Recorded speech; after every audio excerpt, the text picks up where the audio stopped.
महाभारत की कथा वरदानों और श्रापों का एक संगठित स्वरूप है, जहां किसी के वरदान ने किसी का जीवन, किसी का सम्मान बचाया, वहीं किसी का श्राप किसी के लिए मृत्यु का कारण बना। आज की इस कहानी में हम कुछ ऐसे ही श्राप से जुड़ी कहानियों के विषय में चर्चा करेंगे जो स्वयं दानवीय कर्ण की मृत्यु का कारण बन गई थी। महाभारत में कुंती के 5 पुत्रों की बात की जाती है, जबकि सच यह है कि कुंती के 6 पुत्र थे और उनका सबसे बड़ा और ज्येष्ठ पुत्र कर्ण था। कर्ण को आजीवन वो सम्मान कभी भी प्राप्त नहीं हुआ जो उसे मिलना चाहिए था। कहा जाता है इसके पीछे कर्ण के पिछले जन्म के कुछ श्राप थे जिनका फल उसे इस जन्म में भुगतना पड़ा। कर्ण का पालन पोषण एक सारथी के घर हुआ था, इसलिए उसे सूतपुत्र के नाम से जाना गया। सूतपुत्र की पहचान की वजह से कर्ण को हमेशा असम्मान मिला। वह पांडवों से ईर्ष्या करने लगा था।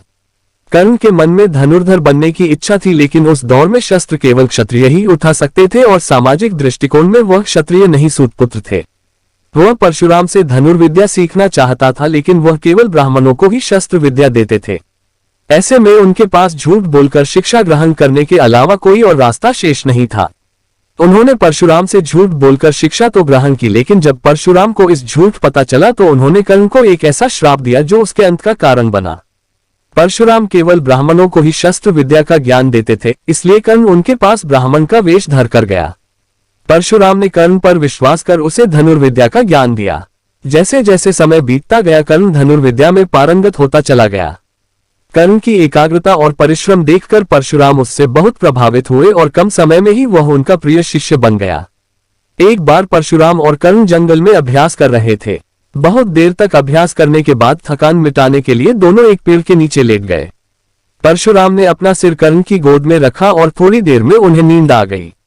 अचानक एक कीड़ा कर्ण के पैरों पर चढ़ गया और उसे काटने लगा। कीड़ा धीरे धीरे शरीर के ऊपरी हिस्से की ओर बढ़ रहा था।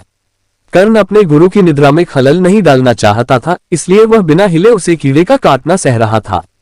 कीड़े ने कर्ण के पूरे शरीर पर काट दिया, लेकिन वह हिला तक नहीं। कुछ देर बाद जब परशुराम की नींद खुली तो कर्ण के शरीर पर काटने के निशान देखकर चौंक गए। उन्होंने कर्ण से इसका कारण पूछा और कर्ण ने पूरी घटना उन्हें बता दी। परशुराम को शंका होने लगी और उन्होंने कर्ण से उसकी पहचान पूछी। उन्होंने कर्ण से कहा, तुम ब्राह्मण नहीं हो। ब्राह्मण को एक मच्छर भी काट जाए तो वो आवाज कर लेता है, मगर इतनी सहनशीलता सिर्फ क्षत्रिय में होती है। परशुराम ने कर्ण से उसकी असली पहचान पूछा।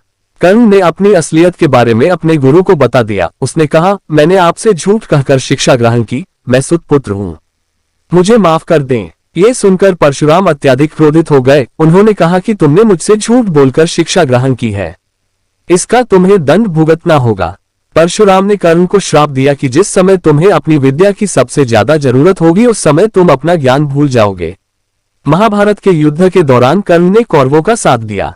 युद्ध के 17वें दिन कर्ण के रथ का पहिया जमीन में धंस गया।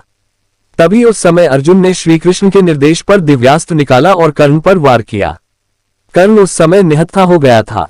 उसके पास दिव्यास्त्र का काट था, लेकिन परशुराम के श्राप से वह सारी विद्या भूल गया और इस तरह एक महान योद्धा कर्ण मृत्यु को प्राप्त हुआ।